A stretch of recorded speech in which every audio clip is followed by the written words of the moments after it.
A couple of quick things before we get into the awards. Here's something from the oil drum this morning. A piece that's running. I thought I want to acknowledge that kind of quick turnaround, and I appreciate media coverage of the story, be it in the oil drum or anywhere. The next one is Neil King's today released a study. Sorry, a write-up of a study on peak oil. This is a survey of security concerns. So there continue to be a few stories that make the media about this, and in some cases directly related to the conference. And I want to acknowledge and thank those who are covering it. Switching gears, but only slightly, in the realm of outreach is Speaking Truth to Power, an award that we've just created this year for people in positions who, be it administrative positions in government or elected officials, someone who is really speaking out from a position such as Roscoe Bartlett has for so long. In fact, we're naming this award in his honor, the Roscoe Bartlett Speaking Truth to Power Award. As you all know, he's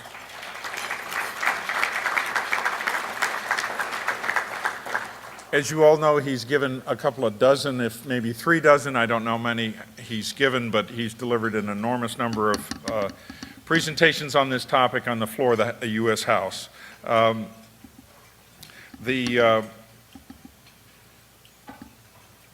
In Speaking Truth to Power, it sometimes is a challenging endeavor, to say the least, and because a lot of people are on the denial side, and we appreciate the efforts when you really dig in your heels and say, wait a minute, we need you to listen to this information. It's important. Last night there was particularly last night, there were a few comments about the Republican Party in particular. I'd like to point out that ASPO-USA is a nonprofit, nonpartisan effort. As this cartoon implies, there's culpability, plenty of culpability to spread around to both parties. My inclination typically is to say a pox on both of their houses, and often, in the interest of balance, I will often cite Will Rogers, who said, I ain't a member of an organized political party, I'm a Democrat. So there are plenty of opportunities to criticize the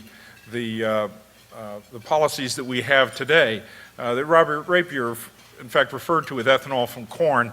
I think it's our biggest roll of dice has been in that direction, and what a misallocation of resources. But on the Speaking Truth to Power Award directly, let's get to our 2 recipients this year. I'll introduce the first. Terry Backer, are you here? Terry, come on up.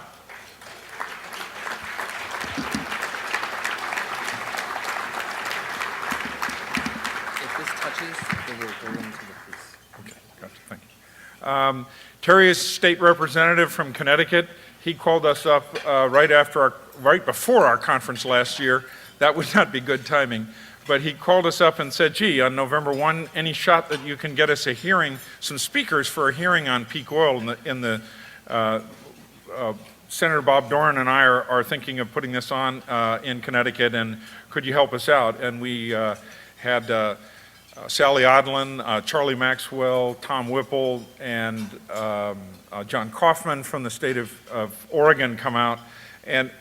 But we wouldn't have done that. We wouldn't have gone there if there wasn't a true champion for this.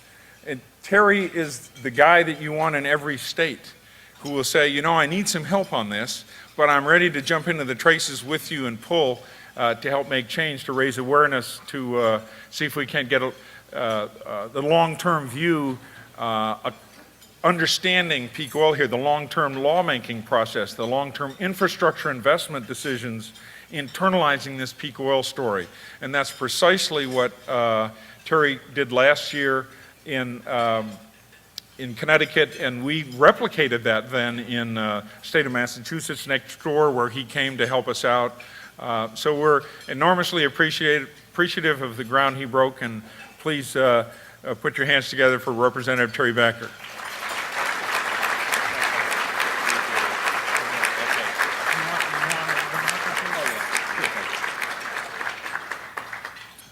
You know, my father used to say, "Whose truth?" when I'd come home. I'd say, "It's the truth, Dad," and he'd say, "It's whose truth?" But there comes a time when the critical mass of evidence leaves only one truth and one outcome. I realized that when I was chair of the Energy Committee. I kind of got fired because I supported the wrong speaker. An attempt to get it back this year. But I want to tell you something. Without ASPO, Connecticut was the first state to move scenario planning for peak oil forward. Without ASPO, without the expertise of the folks who came and testified for our peak oil caucus that we put together, which was an illusion. There was only 3 or 4 people in it when we started it, but we had 50 people at the meeting by the time we got going. ASPO gave us the resources, the knowledge, and the people to do that. Now, I know that when you go to conferences, they're expensive, but I would urge anyone who is not a member of ASPO, who has any real sense that we need to create change at the decision-making level, to support ASPO with a membership. Without ASPO's ability to come there pretty much on their own dime and put on a absolutely wonderful presentation that took people from being, "I don't believe you," to being agnostic, to saying, "All right, Backer, what are we going to do?" So without ASPO, we would have not got the scenario planning bill through. The state would not be moving towards trying to understand the impacts of peak oil on its people and its obligation to the citizenry. I want to thank ASPO and encourage anyone who is not a member of ASPO to become a member of ASPO. Thank you, everybody, for doing all you do.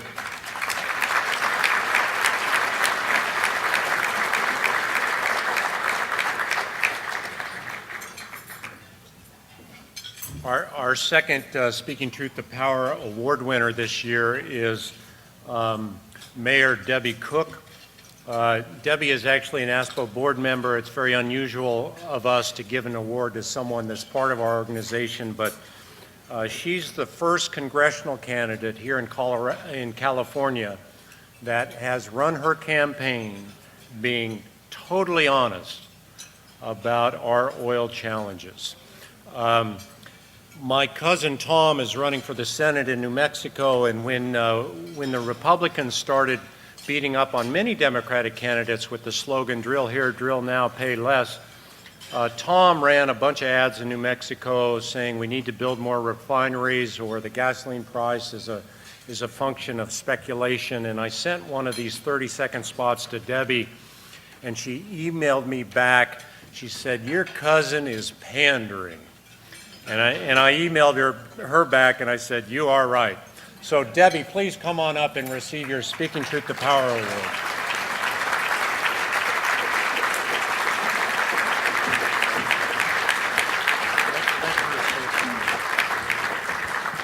As you all know, Randy Udall is an equal opportunity embarrasser. And I have to tell you, in 2006, after coming back from the 2005 Denver conference, I put on an event for elected officials in Los Angeles. And so I'm the moderator, and Randy, during one of the, just before we started the afternoon session, he picked me up, he physically picked me up and put me on top of the table. It was, and what people were so stunned by it was how strong he was at this, this old goat. Yes, my mouth does often get in the way. But I can't thank ASPO enough. They have been such an inspiration to me, especially Randy and Steve. And they have changed my life, put me in a whole new direction, and I'm so grateful for them for doing that. Thank you.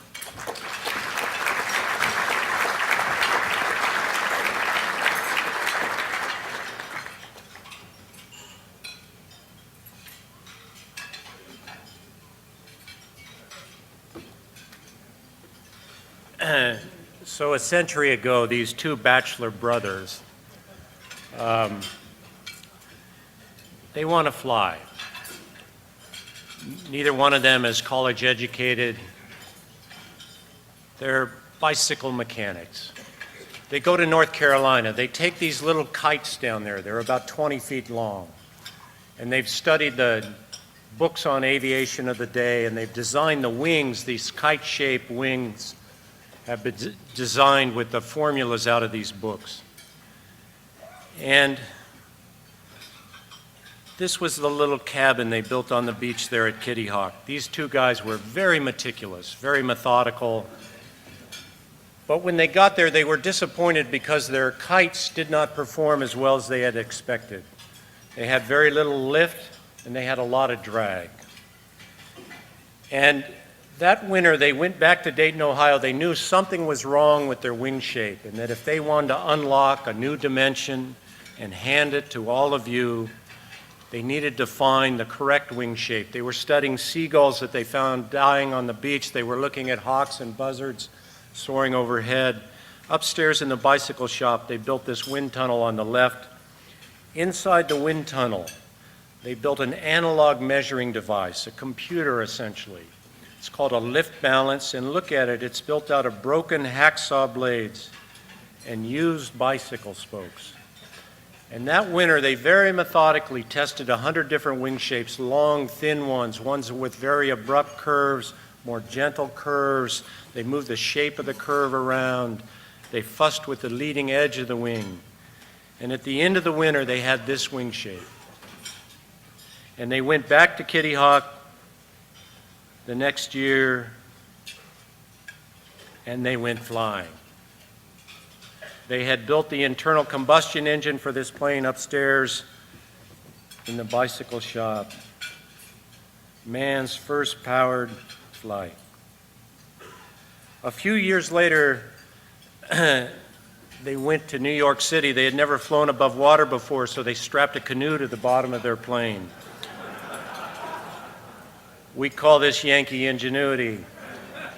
Now, what was interesting to me about the Wright brothers is in a space of 3 or 4 years, they unlocked this very difficult, dangerous problem of how you preserve dynamic stability in flight, and they did it without getting killed. Everything on this plane, they hand-shaped the spars on the wings, they hand-stitched the cotton muslin on the wings, they built the engine. And if you've ever looked at a propeller, they not only designed the wing shape, they designed the propeller. And the geometry of propeller is quite confusing because it's just another sort of wing, but it's a confusing shape when you even begin thinking about it. American history just unfolds thereafter. 27, Lindbergh flies the Atlantic. He's up for 33 hours. He's got 5 sandwiches. He has trouble staying awake. He takes off with 2,300 pounds of fuel. 6 other aviators had been killed in the quest to cross the Atlantic. Lindbergh lands in Paris. He's met by 100,000 people on the runway there, and overnight he becomes the world's first global celebrity. And the reason is quite clear. He had flown like Icarus close to the sun, and he had done godlike things and lived to talk about them. The first goddess was Amelia. A decade later, she tries to fly around the world. She makes it 3/4 of the way. And then she tries something even more courageous than anything Lindbergh ever thought. She tried to fly 2,000 miles across the open Pacific and find a tiny little island where she hoped to refuel. And she didn't find it. And we're still looking for her today. This blew me away. As recently as 1975, 80% of Americans had never flown. And today in this country, 8 million flights will carry something like 600 or 700 million passengers. For the last 30 years, we've been living a dream when it comes to aviation. Every man, Lindbergh. Every woman, Amelia. Our luncheon speaker today is going to talk, Mike Boyd. Anytime I pick up a newspaper article about the future of the aviation industry or how Southwest made billions hedging fuel and no one else hedged fuel, Mike Boyd is always quoted in it. He's going to talk about the future of aviation in a world of more expensive oil. Please welcome Mike Boyd.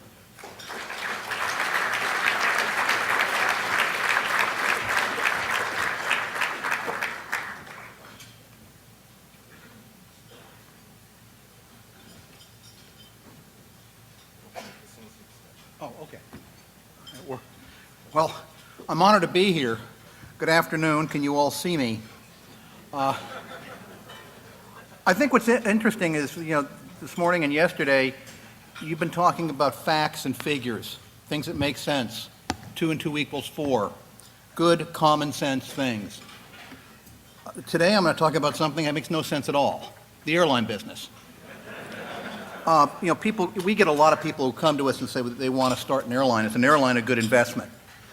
And I say an airline is an excellent investment. Just use your ex-wife's money and get even. And by the way, all that stuff about Wilbur and Orville, they haven't found their luggage yet either. So let me just talk here a little bit about what's going on in the airline business today. First of all, oil. We're talking about oil. This is a slide that I use before I ever came near this place. But one of the things we've looked at is what is basically the price of oil going to do to our whole transportation system, our whole logistics system, our whole system of discretionary dollars. Already Hawaii is hurting. Already Las Vegas is hurting. Why? Because it's getting more expensive to go there. Aside from the money you lose in the place, but it gets more expensive. As a result of that, what's happening? Fewer people are going. But that means we're going to have whole shifts, very different ways we do business in the United States. Remember just in time? That's where you delivered the parts at the last second to the factory so you didn't have warehousing costs. Well, the warehousing costs may be a whole lot less today than the diesel fuel on which just in time is generated. Proximity. I was in El Paso last week, and they're finding now that the move toward moving some of these transborder factories out of Mexico over to China has almost come to a dead halt. They can make Cuisinarts over in Sichuan a whole lot cheaper than they can in Mexico maybe, but they can't get them here cheaper. So we're going to see that change a little bit, as well as goods come back home to the United States. So what that means is we may be having a global economy, but that global economy is not going to be in the same manner as global today. So what about goods that are coming in by air? Flowers, anchovies, I don't know why anybody eats that stuff, but anchovies, whatever, is coming in by air. That means it may not anymore. And finally, it means maybe that yearly trip, that yearly vacation trip to Disneyland or Disney World or wherever, that may now be a bi-yearly trip or every 3 years. And that means it's going to change the way people spend money going forward. And that's simply because to get there is going to cost us more. So basically, think of the air transportation system very similar to what the Roman Empire was. As the Roman Empire aged and things changed, they had to pull back the perimeters of the empire, and outposts that were beyond those perimeters started to fall. It's the same thing with anybody making money with flying machines. We've already seen losses in charter carriers like Champion Air, which was a fine airline, but they flew 727s, and God can't make money with a Boeing 727 anymore. We've seen air cargo companies go under. We saw Aloha Airlines after 60 years go Aloha. That kind of thing is going to continue, but in the middle of the system, we're not going to see a lot of pull downs, except you're not going to find cheap air transportation anymore. We're going to find the fleet mixes out there. We have a conference week after next, and I have an ongoing battle with Boeing. Boeing's saying there's a demand for 3,000 new 50-seat jets. Who's going to build them, Boeing? Well, we're not. Well, who's going to build them? We don't know. Well, there's no demand if nobody builds them. But if anybody here ever ridden on a small regional jet? Anybody ridden on one for more than 3 hours? You do have chiropractic, don't you? There's nothing, it's amazing. Anyway, another thing we have to face is we've always had technology bail the industry out. Always had technology come along. In the 1950s, we had jet aircraft that opened it up to a wider range of people flying. In the early 1970s, we had wide-body airplanes, jumbo jets, opening air transportation to a wider range of consumers. My mother was a flight attendant in the 1930s, one of America's first. And I see pictures that she brought back. Everybody wore a tie and coat. Today, people don't wear much of anything on an airplane. And you don't get much of anything anyway. But keep in mind, people talk about deregulation. I've been on TV shows where people have said deregulation was a disaster for the airline industry, but not for the consumer. Average fares adjusted for inflation dropped by 50% between 1978 and 2004. They're going up. but it dropped. Who won? The consumer might have won. Those of us who had the thrill of working at Braniff International and coming to work one day and finding out the whole company had called in sick, different story. But we found jobs later, but the consumer did win. So what we're looking at here is a situation where there are no technological breakthroughs that are going to save us. None. Power plant technology, there's something called the geared turbofan. Everything's incremental. So there's no real changes here that are going to get us out of this. The changes are going to come in the way air transportation operates. We got other problems out there. One of my personal favorites is the air traffic control system. And as has been pointed out here, it's been wonderfully bipartisan how they've ignored this. In 1994, we testified to Congress on a study we had done on this. And everything the FAA said in those hearings is what they're saying today, except nothing's been done. Mary Peters, the Secretary of Transportation, I was on some TV show, and they said, well, what do you think about her plan? And I said, well, you know, Mary Peters is a very nice lady, but she's not qualified to be a brain surgeon, and she's less qualified to be Secretary of Transportation. I don't get to Washington very often. But the problem is they're not doing anything about it. Congressional hearings were held, I think, last week, and all these people did, on both sides of the aisle, they read the dim bulb comments or the dim bulb crib sheets put together by their staffers. We think they're making great progress. It's so important to avoid delays. Nothing's been done. So that's a problem, and I'll get into why that problem is affecting all of us here. So what we have here is a situation where the answer is we'll just fly less. If we can't have that many airplanes in the sky, we'll make people fly less. Let's ration service, and that's what's being suggested today. But if you have to cut out service, you're going to cut it out to San Francisco or you're going to cut it out to Chico. And Chico loses. Chico needs air service, but if you can't get into San Francisco or another major connecting hub, we're going to have a major economic issue here. Another thing is airplanes are getting bigger and they're getting more expensive. And that means you're going to have some way of having airports funded to handle these airplanes. Today, the system of funding airports in America is appalling. We have a tax on tickets that's supposed to go into an airway trust fund. Congress takes that money and, I don't know, buys airplanes or does something else with it, has parties with it. Then we have a system where airports can add $4.50 to every ticket. That goes to the airports, but now they want to raise it to $7. Airlines are fighting that. It's astounding to me how airlines will say to an airport, you can't raise that passenger facility charge by $2.50. People won't fly. Then they charge you $15 for a bag. $10 to sit next to somebody to make sure you're not sitting next to somebody who doesn't bathe. You know, or my personal favorite, and this is a true thing, if you want a glass of water on at least one airline, we're talking a drink of water, you got to pay $2 for it. A chain gang treats you better than that. Another thing is labor, and we do a lot of work with labor unions. Labor unions are wonderful clients to have because you don't have to worry about offending anybody. They're used to being offended. And they're not happy. If you're a pilot, let's just say for United Airlines, you've lost your pension, your pay has been cut by 20%, and the chairman of your company just took a $40 million bonus. I got a problem with that. And so do labor unions. So labor unions are going to be at the party, and what they're going to be doing going forward is either more money or we walk away with a strike poster. Simple as that. And then again, we have what I call environment versus, second social agendas. I've been interviewed a couple times on a couple NPR shows, and the call-ins there are like, how did you find the phone?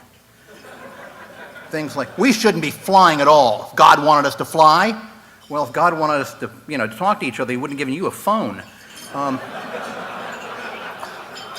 You get these crackpots, or worse, and I'm going to give you a warning. I will give you this warning. I've made this mistake, is there are two things publicly you never criticize or people get angry. One is religion, the other is Amtrak. These trainees come out of the woodwork on you if you criticize money being given to Amtrak to run trains through Grand Forks, North Dakota at 2 a.m. with nobody on them. They get very upset when you criticize that. So, but what we're having here is we have people saying, well, what are we doing with air transportation? We're going about it the wrong way. Flights are full today. I hear this nonsense about, well, airplanes will be increasingly jammed over the holidays.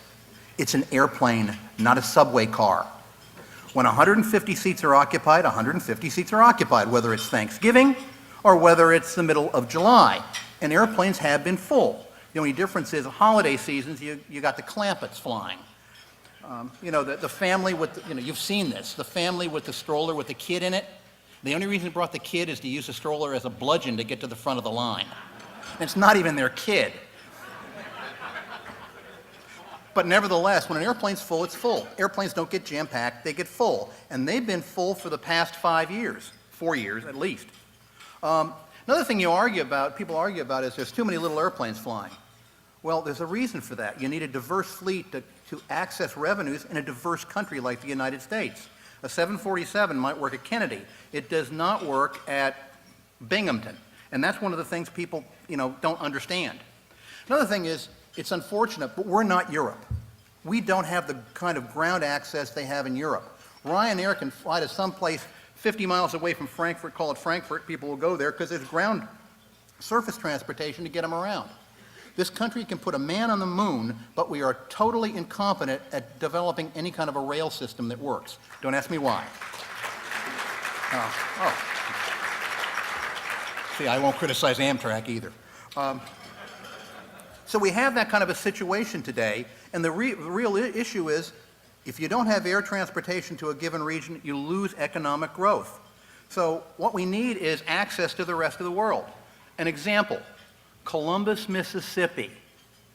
Columbus, Mississippi. It's right out of central casting. It's hot, it's muggy, there's cotton. You walk out of the airport in Columbus, Mississippi, and the sky is blotted out by a giant steel mill being built by a Russian company. You turn left, there's an Israeli company building drones. You turn right, there's a company there building helicopters, a European company. That's happening all around the United States today. Montgomery, Alabama, which used to be the head of the capital of the Confederacy, one of the world's largest and most efficient engine foundries and auto plants is going in there by a Korean company. We live in a global society, and that means we have to be connected.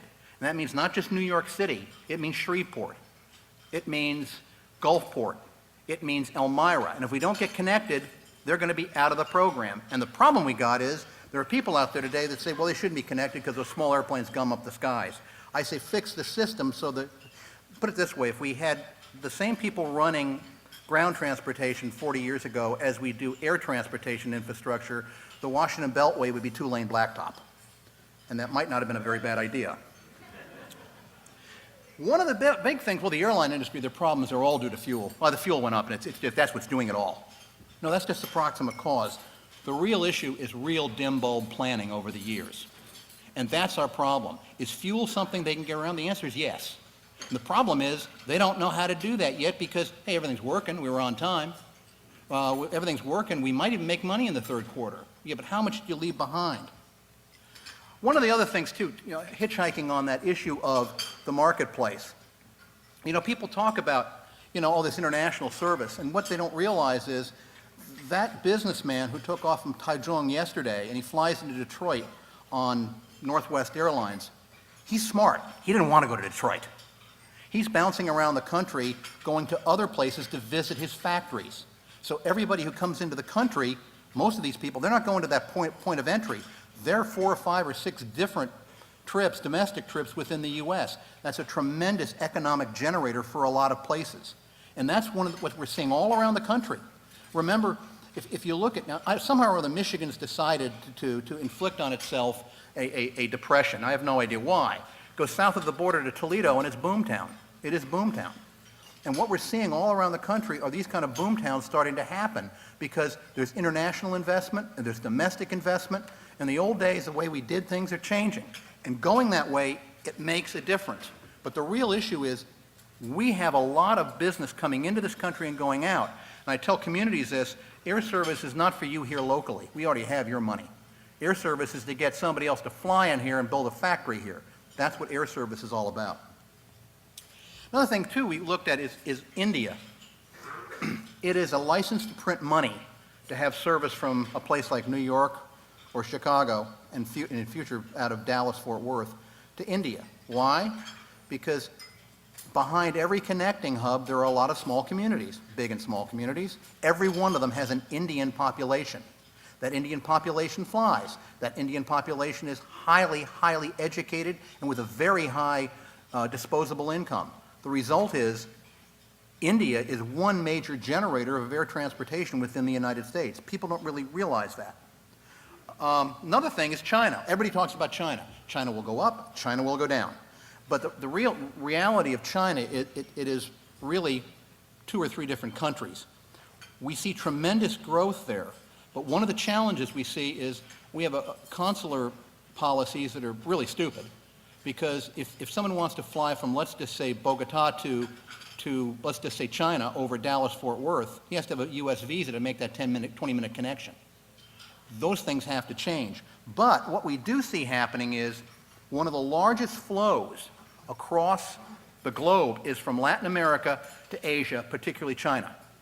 I mean, Brazil-Chinese trade is growing by leaps and bounds, for example. Now, from Sao Paulo, if you want to go to Beijing, maybe a Chinese carrier or a Brazilian carrier could operate that. But as I pointed out, they're not going to those places. They're going to 18 other places where you can't fly nonstop. And what that means is somewhere in between, there's going to have to be a connecting point to collect these people to go on to smaller places, like Bogota, like eventually Havana, like places like Saltillo, Mexico. Those are the kind of things we're looking at, and those kind of flows are going to flow over, in many cases, what we call now the global portal, where you're not connecting a region, you're connecting whole entire continents of people flying across. Right now today, Dubai is trying that. Emirates Airlines has, I don't know how many airplanes on order.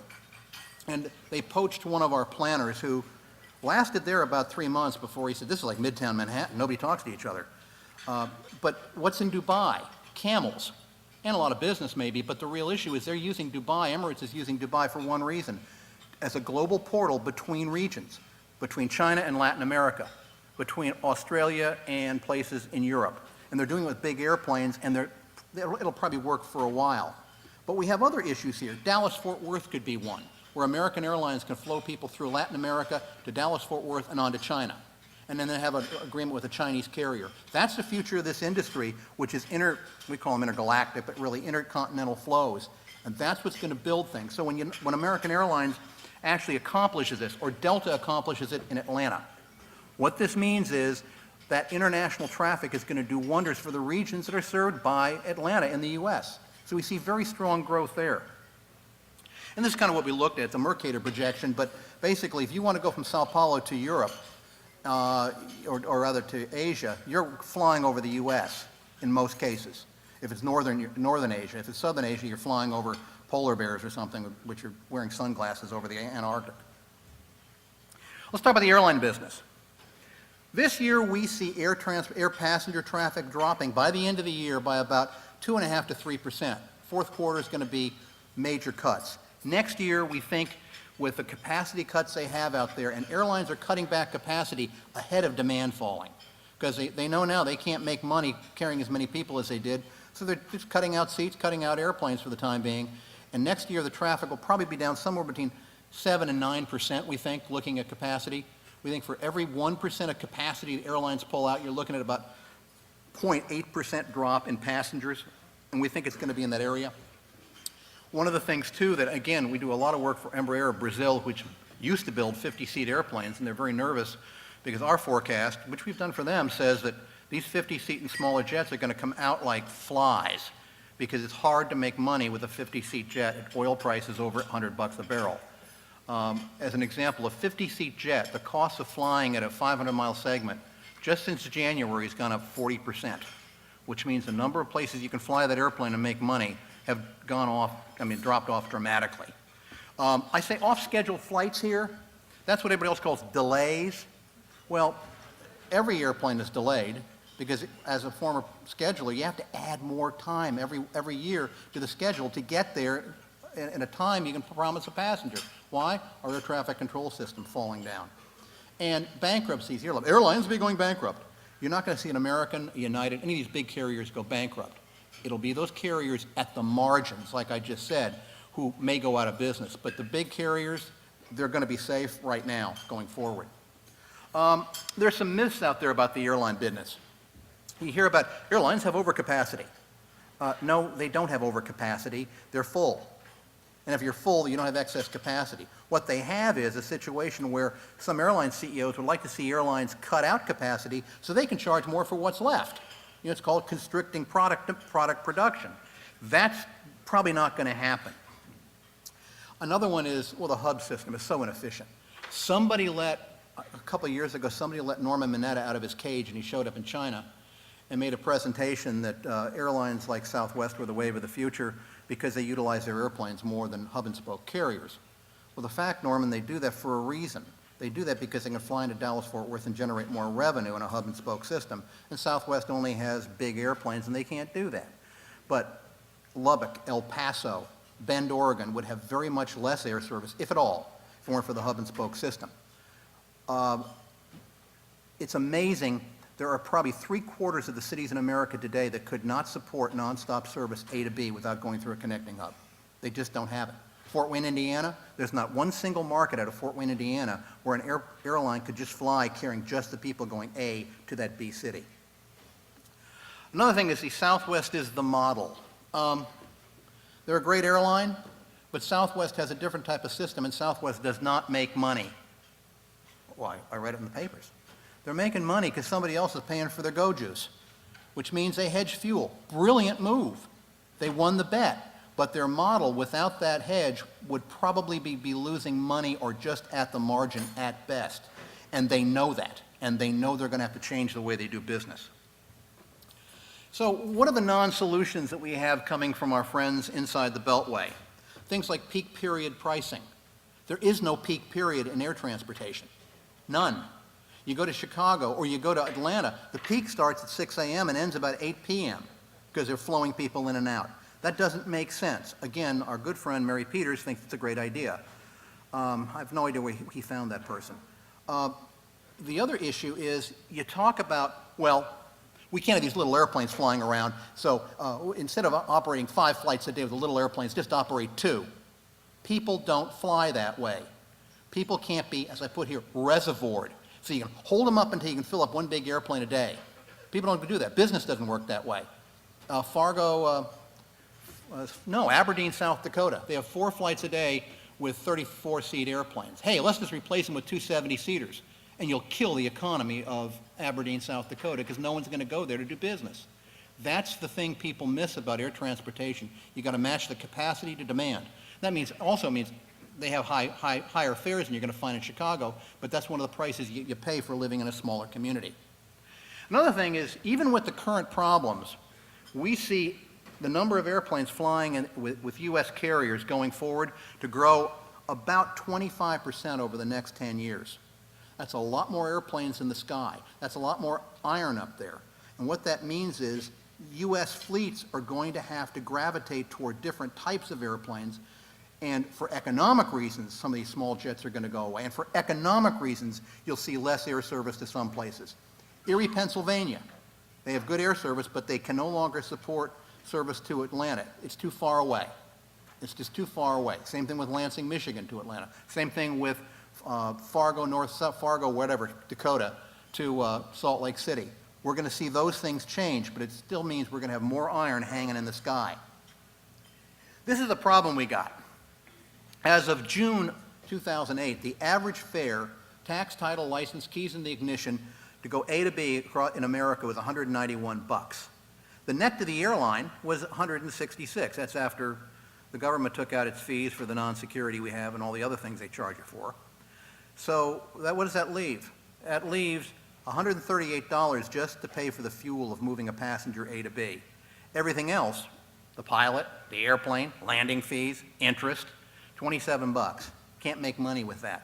So what we've gone where the percentage of fare net of tax from year 2000 has gone from 72% to about 14%. That means the airline industry is going to have to change dramatically the way they do business, and it means they're going to have to raise fares. Now, how are they doing it? By nickel and diming you. Right now today, there's not a single airliner flying that was designed for $50 a barrel oil, let alone $100 a barrel oil. Now, what they're looking at, we'll just fly less. Okay, fly less, but your system is still dysfunctional. They think if they charge you for a bag, charge you, pay toilets, whatever else they want to do, it's not going to take you home here. It's not going to make it happen. So the only way of making it work is airlines are going to have to look at restructuring how they fly. It doesn't mean getting rid of hubs. It doesn't mean getting rid of flying to a number of places. It means how you do it A to B. Here's a fact. The airline industry is the only industry that I know of that lets someone else run their production line. When that airplane pulls off the gate at LaGuardia Airport, the airline does this with it until it arrives in Dallas. Why? Because they let the FAA run it between those 2 points.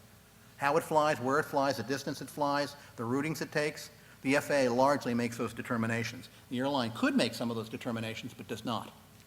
So we have this stuff about how bad airlines are, or how good some are. They're all bad. They're all bad, and I don't mean necessarily they mean to be bad. They just have a 20% defect rate, meaning 20% of the airplanes they're flying around, or flights, are delayed. That's a defect rate, and that costs money. They're very happy with it. And the difference, if you look at these DOT numbers, which are not scientific, by the way, the complaint rates are minor from one airline to another when you get right down in terms of the number of people who are flying. One of the things airlines are thinking of is, well, we move airplanes back and forth. We had a meeting, I won't mention the airline, with the CEO and president of a major airline, and talking about all the things they're doing to improve things, all the things they're going to be doing. The one word that was never mentioned, not a single time, was customer. They mentioned interest, they mentioned airplanes, they mentioned costs. Customer had nothing to do with it. And I'm thinking, you got a problem. It's like one of the prior chairman of Delta Airlines said, I'm here to ensure shareholder value. Well, he did. And that's why Delta Airlines almost went bust, because he forgot customer value comes before shareholder value. But one of the things they do, as I said, they operate on automatic. Airplane leaves, it'll get there when it gets there, and everything's fine. They don't produce, and they don't do anything to manage their production line A to B. Like if the routing is X to Y, why won't the airline get involved and say, by the way, slow that airplane down. We want you in after our other airplane into Los Angeles to make connections to Chicago or connections to Hong Kong. So they waste billions of dollars. And part of that waste is jet fuel. One of the things you got to be careful of when you look at statistics with the airline business is understand the Department of Transportation and Bureau of Transportation statistics is operating as if Eisenhower is still in office. They look at the airline industry like it was back then. For example, if you look at their numbers, the amount of jet fuel consumed from in 2006 versus 1997, 10 years earlier, actually went down. It didn't go down because what they're reporting is, quote, major airlines. Today, major airlines have shifted a lot of their flying to little jets they lease in for other carriers that's not reflected in this. So actually, the amount of jet fuel has gone up significantly. It's just it doesn't show. But the neophyte will look at these and say, well, the airlines are so much more efficient. No, they're not. So one of the other things is you hear a lot of this stuff about air traffic control and how they're fixing it. They're not. Nothing's being done. Airlines today are flying about 15% more than they really need to get A to B. That means they're flying slower. Between Raleigh-Durham and Boston, at one time the routing would take you out of Raleigh-Durham, going east, then south, and then north. There's about 18% more flying to get to the northeast than you really needed to do. Why? Because the system was broke. And when you arrive early, quote unquote, you're not early. You're just less late. And that means airlines have to pad their schedules. They do it because they're promising you to get in at a certain time. Well, if we know it only takes an hour to fly, but we're going to promise you an hour and 15 so you're not disappointed when we can't get there in that amount of time. So let's do the math here. This year, the airline industry is going to burn about 20 billion gallons of jet fuel. 15% of it we know is being wasted. At $3.40 a gallon, which is pretty much what they're paying today, that's $10 billion. $10 billion. That's the amount ATA, the Air Transport Association, is saying increased fuel costs are costing them. Hey, they could have a wash right now. So when you do it, you got a situation here where the airline industry is being inflicted with huge losses, but have you heard one airline CEO come out and scream about it? They'd rather have cocktails with the FAA administrator than tell him or her to do the job. That's one of the problems. So a lot of this is indeed self-inflicted. Another thing, over and above that 15%, is airlines don't manage minutes. How many times have you been at a big airport and you see an airplane pull up to park and it sits 100 feet away from the jetway, and 5 minutes later some slug comes out to park the airplane or direct it in? Well, 5 minutes, that's probably $250 in wasted fuel, maintenance, and engine time. Nobody thinks about it. Well, the plane arrived on time. Yeah, but you wasted that. One of our associates who works with United developed a system that would shave about 3 minutes off of every departure. United wasn't interested. 3 minutes off of every departure, that's billions, hundreds of millions for them, and they weren't interested. Why? Well, we're doing it our way. So we're talking about a situation where 100% of airplanes are all delayed and 20% are off schedule. So here's the basic conclusions.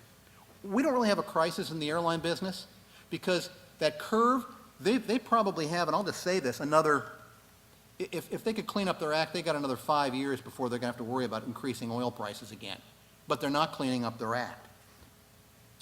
You can put anything in an airplane. You can put pixie dust in the airplane, but the fact is, pond scum, whatever they want to do, whatever Richard Branson does when he's not taking whatever he takes, ingests whatever he ingests, you're going to need oil to make these things fly. There is no technology out there that will allow us to get away from oil. Automobiles, yes, but not these things. But you can operate the airline business using a lot less of this go juice. The fact of the matter is they haven't even tapped that yet. Wonderfully bipartisan, as I said, wasting time rather than getting things done in terms of the airways we need, the airway systems we need, and airports we need. Totally ignored because it's been too politicized. The air transportation system, what we're doing today is basically we're putting fuel injection on a 52 DeSoto. It's not going to be anything but a 52 DeSoto when we get done. Airlines, to fix it, they got to realize you're moving people A to B, you're not just moving airplanes. Like Herb Kelleher at Southwest said, we're in the customer service business. We just happen to choose airplanes to do it. That's why they're successful. Because remember, Southwest is successful not because of low cost. They're successful because, by and large, when people get off of a Southwest airplane, they have no problem getting back on one. And that's why they're successful today. So here's the issue. We don't have to cut back our air transportation system. We can have a vibrant one and a growing one. We've got to address it from a structural and operational point of view. And it can be a whole lot more successful, but what it means is airlines are going to have to stand up to Washington. Airlines are going to have to go to the FAA and say, you ain't done your job. And I'm tired of it. If a vice president at American Airlines had some FUBAR and ended up wasting $50 million, he'll be fired. Yeah, the air traffic control system costs American probably $1.2 billion a year, and they say nothing. That's where the focus has to change. So that's my song and dance. I very much appreciate being here, and again, I'm honored. Of course.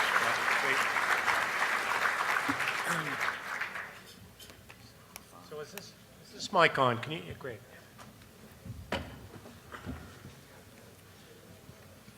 Mike, one airline investor I know invested in airline stocks was complaining to me one day about his anemic returns, and he said, somebody should have shot down the Wright brothers. Most of what Boeing's Dreamliner and the enormous plane that Airbus is manufacturing, what's your forecast for those?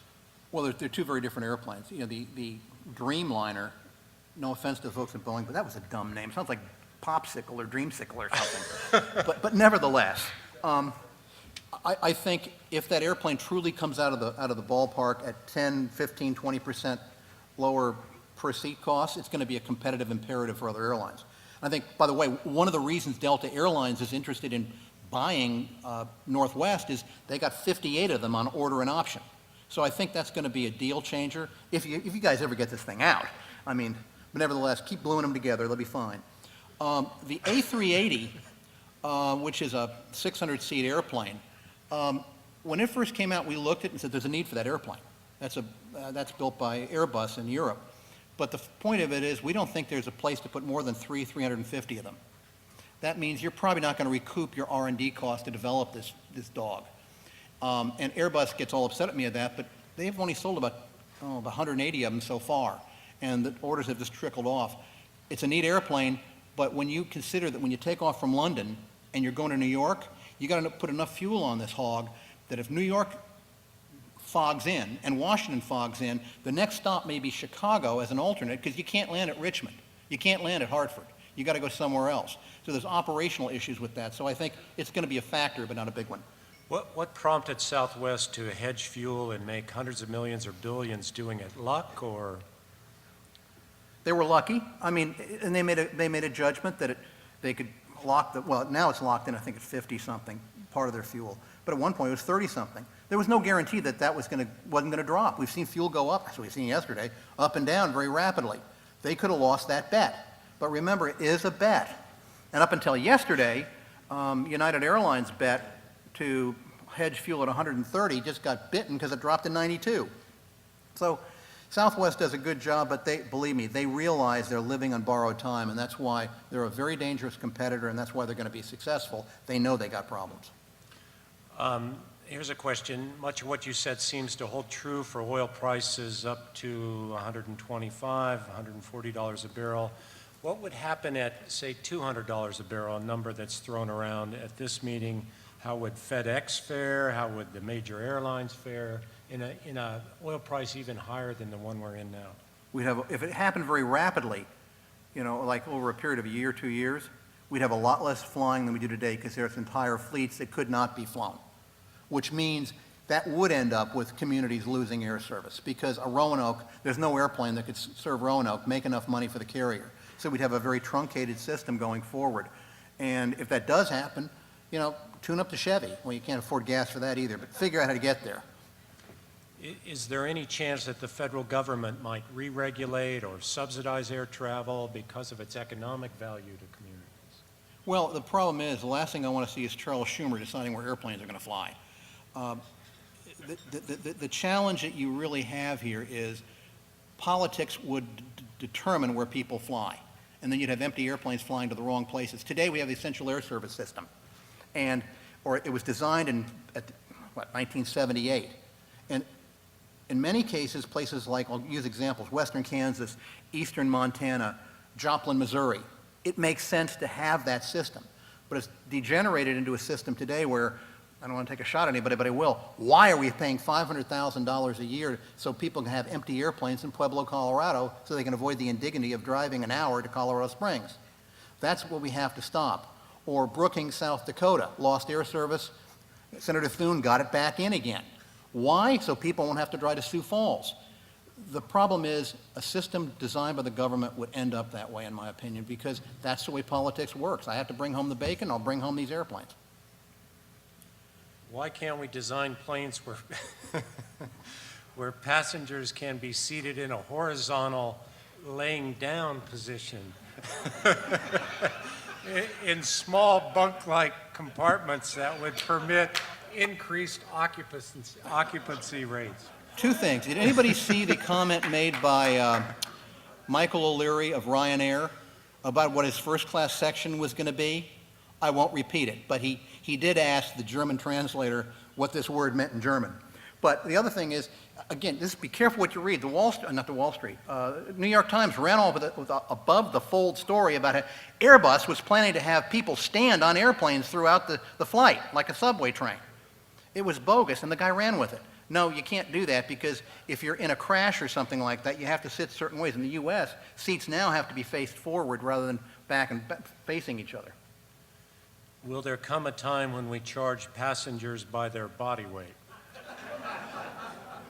No. Yeah, I mean, you see that because another, Wall Street Journal, empty-headed story. Overweight passengers are costing the industry billions. I mean, I don't buy that. It's not going to happen. It's going to be a fare more on a human A to B, and I don't think that's going to happen. One last question. Give me a minute here.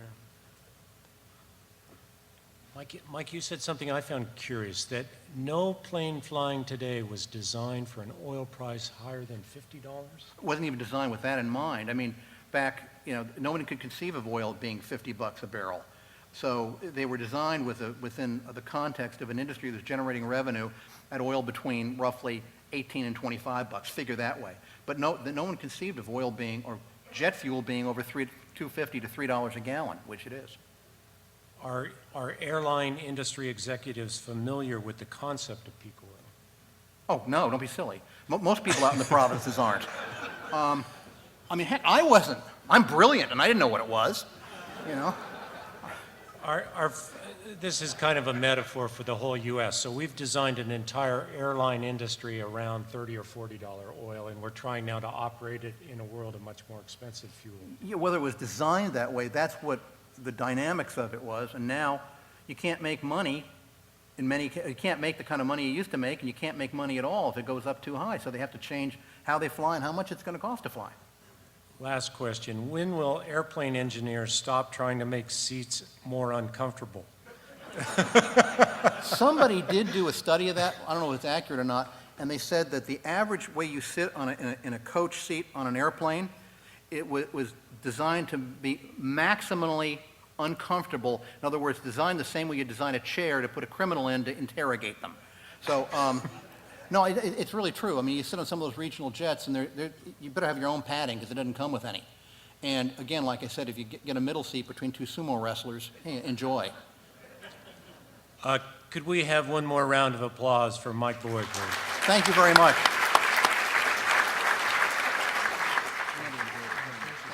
Stick around a minute. A couple of quick announcements. We're going to take a 10-minute break. There's been a lot of interest. I've met people that are just fascinated by the turbulence in Wall Street, the financial markets. There are people wandering around here with Krugerrands in their pockets.